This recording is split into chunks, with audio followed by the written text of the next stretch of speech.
Bismillahirrahmanirrahim. Assalamualaikum warahmatullahi wabarakatuh. Waalaikumsalam warahmatullahi wabarakatuh. Alhamdulillahirabbil alamin. Wassalatu wassalamu ala sayyidil mursalin wa ala alihi wa ashabihi ajma'in, amma ba'd.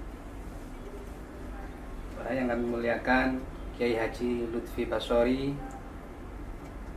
Ustaz Toha Lukoni, Ustaz Mubarok, dan saya sendiri bernama Muhammad Sa'ad. Pada malam hari ini, alhamdulillah, segala puji bagi Allah, kita bisa berkumpul santai di ruang yang penuh barokah ini untuk membicarakan tentang persoalan-persoalan umat kekinian, lebih-lebih persoalan yang hari ini terjadi, yaitu sebuah realitas di mana ada satu kelompok, sebenarnya mereka itu melakukan ibadah yang baik, benar, mereka berakidah dengan benar, akan tetapi satu sisi karena timbul kefanatikan itu, Yai, kemudian mereka kan terjadi pembelaan yang membabi buta terhadap orang yang difanatisme ini.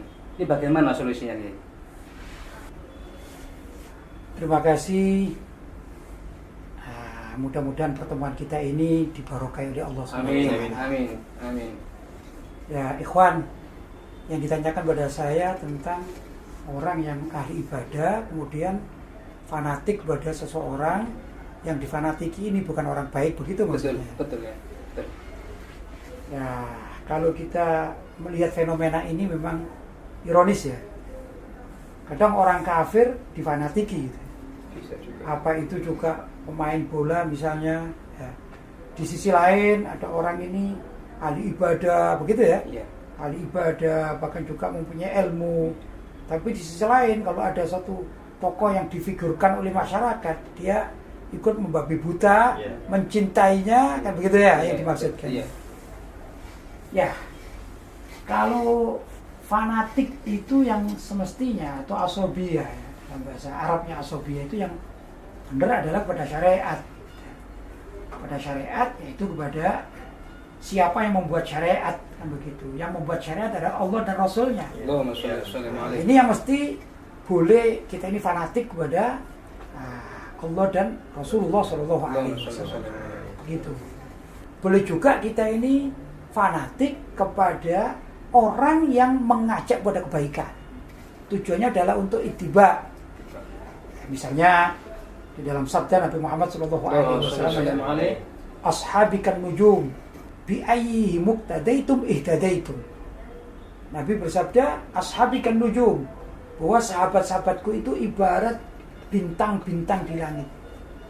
Bi ayyihi muqtadaitum, kepada siapa saja di antara mereka ini kalian berkiblat, ihtadaitum, maka kalian akan mendapatkan hidayah. Maka fanatik dalam artian fanatik kepada salah satu dari sahabat, yang arti fanatik ini untuk diikuti, ittiba, itu boleh. Begitu. Tapi kalau fanatik ini kepada sesuatu yang tidak tepat atau sesuatu yang melanggar syariat, naudzubillah min dzalik ya. Ini jelas tidak boleh. Ya kalau di zaman dahulu kala itu kan ada semacam Fir'aun gitu. Fir'aun itu kan ada juga pengikutnya. Dan pengikut-pengikut Fir'aun juga adalah orang-orang yang fanatik kepada Fir'aun sebagai raja. Maka diperintah apapun, ini orang-orang ini seperti bulu balangnya, misalnya tentara Fir'aun ya, disuruh apapun terjadi mereka lakukan. Ini fanatik. Jelas salah, fanatik pada sesuatu yang salah. Gitu. Tapi kalau fanatik pada sesuatu yang benar, ya ada masalah gitu. Artinya memang terjadi. Kita harus fanatik pada Rasulullah SAW. Ya, karena Rasulullah adalah tempat untuk bersandar kita di dalam beramal ibadah itu. Bagaimana contohnya pada Rasulullah SAW. Kan begitu. Maka boleh kita menyandarkan amal kita. Apa yang akan kita lakukan ya? Akhirnya kita melihat sandaran kita apa? Oh, kehidupan Nabi misalnya. Nabi itu bagaimana? Oh, sholatnya Nabi begini. Oh, zakatnya Nabi begini. Oh, tata cara Nabi untuk bermasyarakat begini, dengan sesama muslim begini, dengan non muslim begini. maka kita berfanatik kepada beliau, ini boleh. Tapi kalau berfanatik kepada seorang figur, yang figur itu bertentangan dengan syariat Islam, dengan akidah Islamiyah, ya tidak boleh, ya haram. Nah, kalau memang itu yang dilakukan, tergantung dari siapa figur yang difanatiki ini.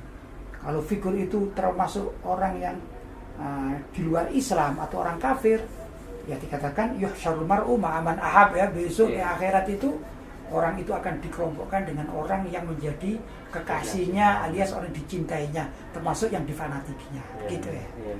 Iya. Kalau ini, ya, di masyarakat kita ini kan harus memilih nih, sebab banyaknya kelompok itu semuanya merasa yang paling benar, diklaim kebenaran itu ada pada mereka. Sedangkan di masyarakat kita ini harus memilih, kok itu ngaku benar, ini ngaku benar, ini ngaku benar. Nah, cara untuk mengukur memilih yang paling mudah itu bagaimana? Itu ngaku benar, dan situ ada tokoh juga. Ini ngaku benar, ada tokoh juga.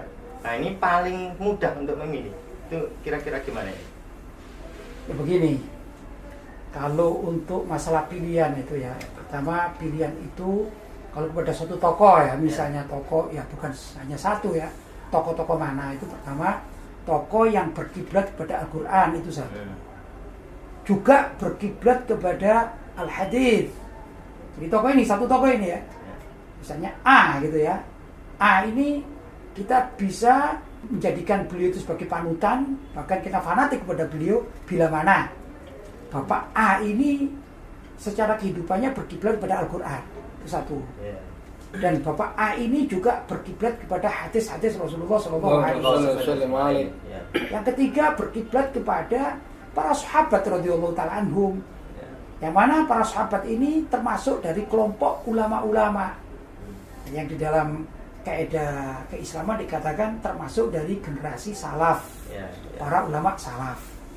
Siapa sih ulama salaf? Kalau mengikuti ilmu mustalahul hadits, yaitu generasi yang hidup 3 abad Hijriyah.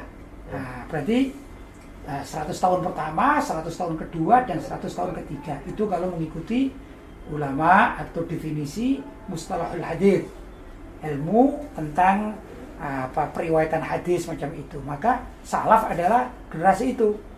Nah, inilah yang dikatakan oleh Rasulullah SAW. Khairul qurun qarni. Sebaik-baik masa itu masa aku, di mana situ ada, kata Nabi. Tsummal ladzina yalunahum. Kemudian masa setelah itu, yaitu tatkala Rasulullah wafat, kan masanya sahabat. Sahabat dengan murid-muridnya yang bernama tabi'in, kan begitu. Nah, tatkala masa kedua ini sudah selesai, berarti anggap saja ini 100 ya, masa Rasulullah 100 tahun gitu masanya, bukan umur ya. Masa Rasulullah 100 tahun. Kemudian masa sahabat yang bersama dengan tabi'in, pengikut sahabat adalah 100 tahun. Kan 200. Tsummal ladzina yalunahum. Kan ini 3 kalimat ini ya. Masa Nabi, kemudian masa setelah Nabi, kemudian masa setelah Nabi lagi. Yaitu di mana para tabi'in mempunyai murid namanya tabi'ut tabi'in. Namanya adalah generasi salaf, ulama salaf. Di situ juga mencakup adalah imam 4 mazhab.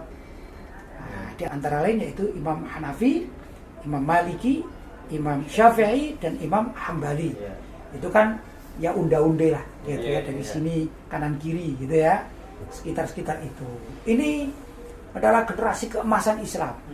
Maka kalau setiap orang Islam atau ada tokoh yang ingin menghidupkan sunnah-sunnah dari generasi ini, generasi keemasan ini adalah tokoh yang baik. Ini tokoh yang boleh kita mengikutinya. Ya, kita sam'an wa ta'atan, begitu. Tapi kalau ada tokoh yang bertentangan dengan generasi atau 3 generasi ini, menyebal dari 3 generasi ini jelas tokoh ini tidak bisa jadikan tokoh panutan. Kemudian menurut sebagian ulama ya, bahwa generasi salaf ini sebenarnya berkembang. Walaupun menurut sebagian dikatakan setelah generasi salaf ini namanya generasi kholaf, pelanjut. Tapi kaidah itu kalau untuk zaman sekarang mungkin bisa lebih dirampingkan barangkali begitu ya. Maka sekelas ulama-ulama yang lahir pada abad ke-5, ke-6, ke-7 gitu ya. Ini kalau kita kan sekarang kan abad ke-14. Maka abad-abad itu semacam zamannya siapa misalnya Imam Ghazali, Imam Nawawi misalnya, Al-Hadith, Imam Bukhari misalnya, itu kan di bawah-bawah itu ya. Ini juga bisa dikategorikan sebagai tokoh-tokoh salaf. Begitu. Adapun yang ulama-ulama al-asri yang zaman sekarang, setelah 1000 ke bawah ini ya, apalagi sampai 2000 zaman sekarang ini ya, 2000 sekian ini. Jadi sudah al-asri, yaitu ulama-ulama zaman sekarang. Nah, kalau kita ingin tahu kebenaran dari seorang tokoh, maka kita harus tahu gimana pandangan tokoh ini kepada para salafnya. Kalau tokoh ini berkiblat pada salaf, yaitu generasi tadi itu, paling tidak sampai abad ke-7 misalnya, ini menghormati, menggunakan mereka sebagai literatur dalam keilmuan, dalam keseharian, ya itu masih kita pegang, boleh kita pegang. Tapi kalau sudah melenceng dari garis-garis salaf, itu ya kita harus meninggalkan mereka karena sudah tidak orisinil lagi selamanya. Iya. Tapi kalau kita bicara Indonesia nih, maka kita mengenal namanya para wali songo, kan gitu ya. Generasi itu adalah generasi keemasan, gitu ya. Kalau misalnya ada orang berkiblat kepada ajaran akidah Ahlussunnah wal Jamaah yang dibawa oleh wali songo, kita boleh ikut. Karena itu mereka adalah orang-orang yang ingin menghidupkan generasi-generasi terdahulu dalam kutip secara akidah. Tuh, itu satu. Kedua, generasi setelahnya. Misalnya aja generasi Pangeran Diponegoro. Itu juga kan generasi yang luar biasa. Ya, bagaimana perjuangan beliau, paling tidak cara berpakaian beliau itu kan keislaman betul-betul ya. Nah, secara yang masih orisinil kan begitu ya. Nah, kemudian generasi berikutnya, itu kalau kita zaman sekarang mungkin paling tidak berkiblat kepada generasinya Ki Haji Hasyim Asy'ari. Nah, ini adalah orang-orang yang tata cara berkiblat di dalam beribadah masih mengikuti salaf. Buku-buku kita kaji, ya, karangan Ki Haji Hasyim Asy'ari, pidato-pidato Ki Wahab Hasbullah, Ki Haji Samsuri dan lain sebagainya. Ini berkiblatnya adalah ke ulama-ulama salaf terdahulu. Maka boleh kita ambil, kita jadikan panutan. Fanatik kepada yang demikian boleh, tapi artinya fanatik di sini tetap harus sesuai dengan aturan syariat. Tidak fanatik buta, tidak. Begitu yang semestinya. Ada ini cara penanganan dari sifat-sifat yang sudah mengakar di masyarakat, yaitu asobia tadi, yang mana telah dicontohkan oleh ulama-ulama setempat dan itu terjadi di tiap-tiap daerah. Bagaimana cara menghentikan asobia ini? Asobia yang tidak baik maksudnya. Ya, asobia itu ada dua ya, asobia yang baik dan asobia yang tidak baik. Fanatik yang baik dan fanatik yang tidak baik, kan gitu ya. Bahkan fanatik yang tidak baik itu bahaya itu ya. Dalam satu riwayat dikatakan man mata ala asobiyatin mata mitatal jahiliyah. Dalam satu riwayat dikatakan siapa orang yang mati disebabkan fanatik buta yang salah, maka dia ini mati seperti matinya orang jahiliyah. Naudzubillah min dzalik. Kan ada kadang-kadang gitu ya. Bahkan kadang-kadang fanatik pada orang kafir. Ya. Bahkan kepada misalnya pemain bola ya, pemain musik gitu ya. Karena pemain musiknya, pemain bolanya mati, saya juga harus mati, bunuh diri. Ini mata mitatal jahiliyah, seperti jenazahnya atau mayitnya orang jahiliyah ya. Tidak dapat apapun di dalam kehidupan dunia, apalagi akhirat kan begitu. Ya. Maka begini, kalau kita ingin menghapuskan semacam itu, mati yang mati jahiliyah, mengikuti tokoh ini keluar dari syariat, apa itu kafir atau tokoh ini fasik karena meninggalkan syariat, caranya ya kita beri pengertian mereka, maka kita ajak memperdalam akidah, karena memang zaman sekarang akidah ini sudah banyak yang luntur ya. Betul ya. Nah, jadi erosi sudah ya, terdegradasi ini ya, apalagi zaman-zaman semacam ini gitu. Orang hanya melihat penampilan, kemudian di-build up oleh media kan begitu. Kadang-kadang seseorang ini orang biasa Kemudian ada kepentingan media sekuler atau juga media kafir menjadikan orang ini menjadi orang yang wah, Kenal. ya terkenal, bahkan di pull up ya dengan segala macam cara, maka menjadilah orang ini fenomenal. Ini bahaya ini. Nah, kalau sudah fenomenal semacam itu, padahal dia salah di dalam bersyariat, salah di dalam berakidah, salah di dalam bertauhid, maka orang mengikut jadi buta. Pokoknya ini adalah orang terkenal gitu. Ini bahaya ini. Nah, kalau fanatik semacam demikian, kalau yang difanatiki ini keluar dari ajaran syariat, maka yang mengikuti juga demikian. Kalau besok ini mati, misalnya tokoh ini murtad, ya. Jadi dia dulunya Islam, karena dipentingkan oleh satu kelompok, kemudian dia ini di-build up demikian rupa oleh media sekuler, media kafir, gitu ya. Kemudian menjadi fenomenal, sampai dia berani murtad kepada Allah SWT, musyrik, ya, berani begitu. Kemudian diikuti oleh masyarakat awam. Maka tiba-tiba orang ini mati, dipanggil oleh Allah. Gimana masyarakat ini? Kalau dia masih tetap diingatkan dengan syariat tidak bisa, maka besok kalaupun mati sama dengan tokoh ini. Begitu. Ini bahayanya mengikuti sesuatu yang salah. Ya kalau saya gambarkan tadi itu Fir'aun misalnya, mengikuti Fir'aun ya mati bersama Fir'aun.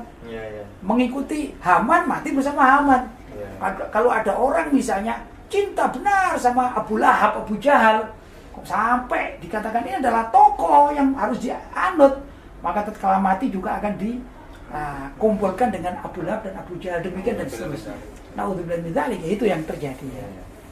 Ya begini, di masyarakat kita ini ada dua fenomena yang ya misalnya kita cermati ya.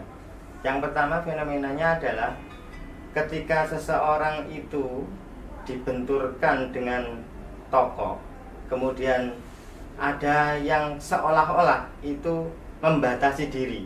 Membatasi diri itu jangan sampai membahas tokoh itu, jangan sampai membahas tokoh itu. Kenapa? Ya itu kan harus ditafsiri beda, tidak seperti yang kamu lihat. Itu ada, harus tabayun dulu. Nah, itu fenomena itu ada di masyarakat kita. Dan itu yang membuat ketika ada orang yang akan benar-benar menegakkan ini yang benar, menunjukkan ini yang salah, itu kemudian terbatasi oleh itu. Oh iya, bukan wilayah saya ini, karena itu orang yang tidak bisa dikritik, orang itu akan terjadi. Nah, itu bagaimana? Di sisi lain ada fenomena, ada di masyarakat kita ini seolah-olah dia itu tidak terbatasi oleh apapun, hingga mampu dengan olah pikirnya mengkritik orang-orang sebelum dia, ulama-ulama yang sudah ditahqiq, ulama-ulama yang sudah muktamad diyakini bahwasanya mereka adalah pegangan umat Islam. Itu dikritik mati-matikan, bahkan ada yang menyesatkan, begitu. Nah, ini yang terjadi. Nah, menurut Kiai bagaimana ini menyikapi hal ini? Apakah ini memang orang seperti ini bagaimana cara menghukuminya atau bagaimana? Ya begini, kita Ahlussunnah wal Jamaah kan punya kaedah, kaedah yang harus kita lakukan, harus kita yakini, kita jalankan, kan begitu ya. Aturan main itu ada. Dalam satu kaedah dikatakan nahnu nahkum bidzawahir wallahu ya'lamu sarair, kan begitu. Jadi kewajiban kita dalam menghukumi seseorang atau apa saja dengan zahirnya. Kalau zahirnya salah ya sudah salah gitu. Dan ini dilakukan oleh para wali. Para wali pun juga melakukan hal yang sama semacam itu. Sebagai contoh adalah di kalangan para wali songo. Tatkala ini kita bicara riwayat yang umum ya, yang umum di masyarakat ya. Tatkala di dalam kehidupan para wali songo itu ada seorang yang bernama Sidi Jenar. Kan ada tokoh yang namanya Sidi Jenar itu ya. Yang dia di dalam riwayat itu mengaku sebagai pengikut Wahdatul Wujud, ya, menyatu dengan Allah, manunggaling kaula Gusti kan gitu, ya.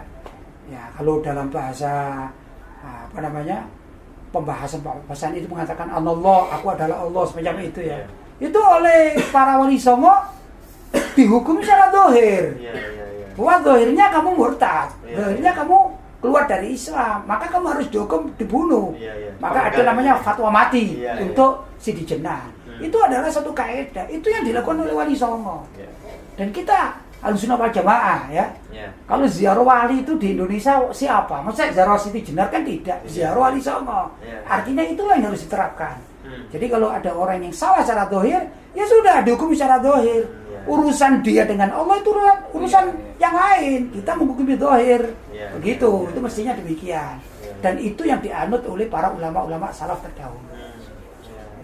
Kalau tadi orang yang mengkritik-kritik, Kalau ada orang Iya. sekarang mengkritik apalagi sampai menyesatkan ulama-ulama salaf Iya. terdahulu, ini ya sudah munafik. Paling tidak ini adalah fasik. iya. Orang yang fasik itu tidak boleh diikuti. Gitu.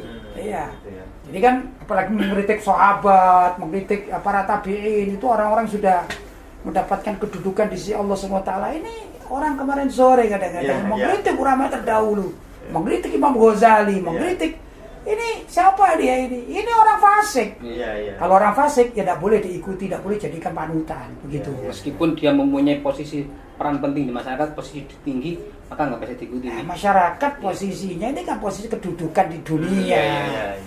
Nah, kan kita juga akan menghadapi para malaikat yang menanya dalam Iya. kubur. Iya. Orang sebenarnya demikian juga ntar lagi juga meninggal dunia dan Betul. menghadap kepada Iya. mungkar dan nakir kan Iya, gitu. iya, betul. Memiliki suatu kewajiban-kewajiban.